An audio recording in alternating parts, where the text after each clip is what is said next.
अस्सलाम वालेकुम जी, की हाल चाल सारे वीरों का? ठीक हो? खरीयत है। मैं तुहाडा वीर सफियान, उम्मीद करदा तुसीं सारे खरीयत नाल होवोगे। पाकिस्तान का जुगाड़ इन्ना मशहूर आ,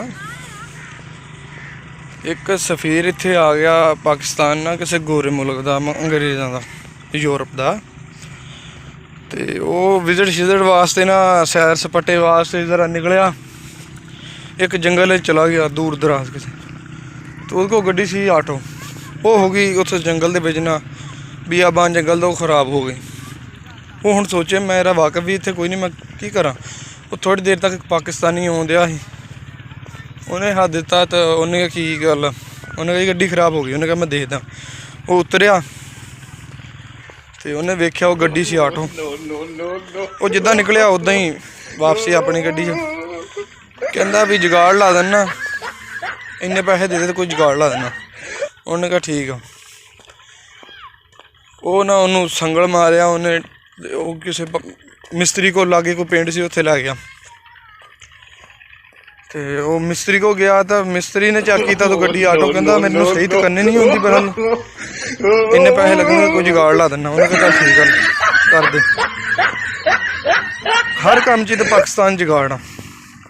उन्हें उन्होंने पैसे देते, उन्हें सही करती, तो वो जिस पिंड उन्हें सही की उत्थे ही ना किसी ने उसका बैग बूग पैसों का कोई शामां कढ़ लियां।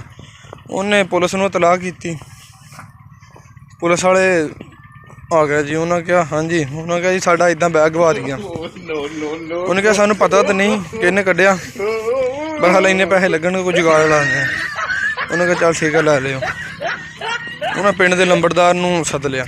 वो पिंड के लंबड़दार आ गया, कहता यार मैनूं पता तो नहीं हुण किन्ने कड्ढिया, बहरहाल इन्ने पैसे लगणगे कोई जुगाड़ ला देना। उन्हें कहा चल ठीक है तुम ही ला ली। उन्हें पैसे दे दिते, उन्हें बैग लभ गया। जिन्ने को बैग दे विच सी उन्ने को दे इन्हें ही लै लिया जुगाड़ लाउंदे आ।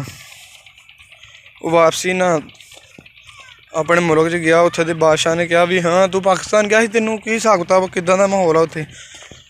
उन्हें कहा जी मैनूं एक शै बड़ी पसंद आई, अगर वो आपां नूं लभे अपना मुल्क बड़ा तरक्की कर सकदा। उन्हें कहा कि उन्हें कहा पाकिस्तान का जुगाड़। उन्हें कहा चल ठीक है मैं पाकिस्तान के वज़ीर आज़म नाल राबता करदा। उन्हें पाकिस्तान के वज़ीर आज़म नाल राबता किया। उन्हें कहा जी इदां करके ना साडे वज़ीर जिहड़ा आया ना कोई, उन्होंने जुगाड़ बड़ा पसंद आया, ये चाहिए। उन्हें कहा जी मैं आवांगा किसी दिन तुहाडे कोल ते करांगे गल। पाकिस्तान का वज़ीर आज़म भाई उन्होंने मुल्क चला गया। उन्होंने कहा हाँ जी, उन्होंने कहा सानूं जुगाड़ चाहिए। उन्होंने कहा जुगाड़ तो पाकिस्तान चलन दिया, तुहानूं देता तो असीं किवें चलांगे, साडा मुल्क किवें चलूगा? गल की भी हर काम में जुगाड़, हर काम में।